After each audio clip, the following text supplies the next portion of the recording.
Les podcasts du Figaro. Tell me about the necklace. Mark Zuckerberg and his glow-up.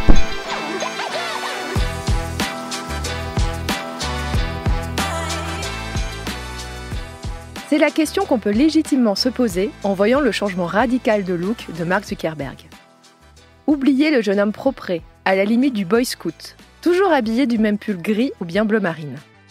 Oubliez aussi les cheveux coupés beaucoup trop courts, en hommage aux empereurs romains auxquels il voue un culte. Le Mark Zuckerberg nouveau s'est fait pousser les cheveux et arbore de larges boucles décoiffées. Oubliez les t-shirts sobres et à sa taille.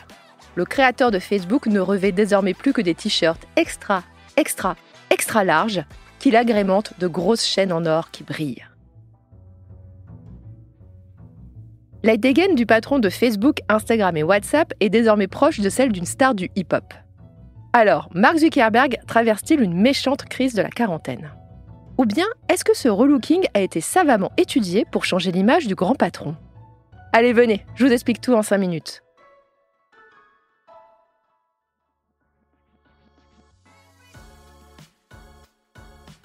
La transformation de Mark Zuckerberg n'est pas étonnante pour ceux qui suivent de près ce patron. C'est une sorte d'aboutissement d'un processus démarré peu après la pandémie, quand le PDG a découvert le MMA, cet art martial des plus violents. Le geek pâle et maigrichon s'est mis à ce sport et a fortement gagné en muscles et en carrure. Mark Zuckerberg a aussi commencé à afficher sur son compte Instagram des photos de lui en train de faire du wakeboard, de manger de grosses grillades de viande bien saignantes, ou bien de jouer à des jeux vidéo avec ses potes dans sa gigantesque salle de cinéma nichée au sous-sol de sa villa.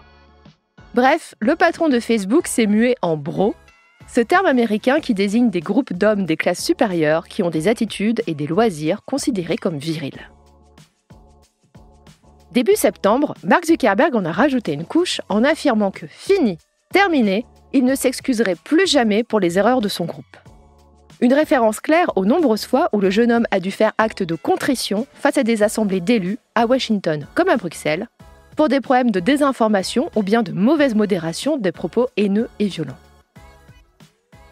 Si je ne doute pas que Mark Zuckerberg adore le MMA et la bonne viande, c'est l'image publique de ce grand patron qui est en train d'être refaçonnée par ses communicants. Le PDG n'est plus envoyé au front pour régler les problèmes de Meta avec les gouvernements. Ses prises de parole sont désormais exclusivement tournées vers les innovations du groupe. Comme le métavers bien sûr, mais aussi les casques de réalité virtuelle, les lunettes de réalité augmentée ou plus largement, l'intelligence artificielle générative. Meta veut se présenter comme un groupe futuriste qui va dessiner le futur d'Internet. Et son visionnaire est Mark Zuckerberg. Cette nouvelle approche permet de faire du créateur de Facebook un mec cool auprès de ses pairs de la tech américaine. Il faut dire que le groupe Meta traîne depuis pas mal d'années une image de copieur et non pas d'innovateur. Je veux dire, ils ont racheté Instagram et WhatsApp, les stories ont été copiées de Snapchat et les Reels viennent directement de TikTok. Et pour se rendre encore plus désirable dans le petit milieu de la Silicon Valley, Mark Zuckerberg ne s'exprime plus en public qu'auprès d'une poignée de médias.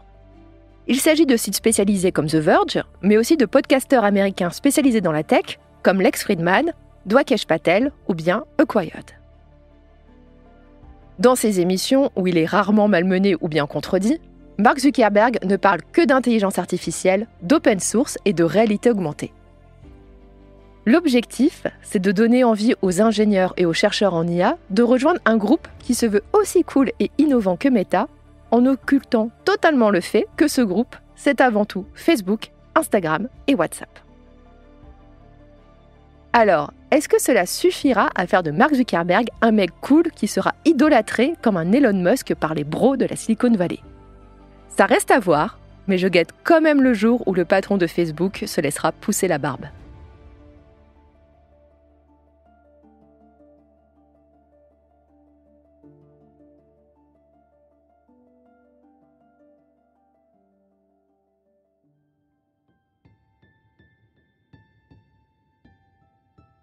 Merci d'avoir écouté Question Tech. Je suis Chloé Voitier, journaliste au Figaro Économie. Si cet épisode vous a plu, n'hésitez pas à le partager autour de vous et abonnez-vous au podcast Question Tech pour ne pas rater nos prochaines publications. Vous pouvez retrouver Question Tech sur le site du Figaro, sur Figaro Radio, mais aussi Spotify, Deezer ou Apple Podcast. Et n'oubliez pas, Dans la tech, il n'y a pas de questions bêtes. À bientôt!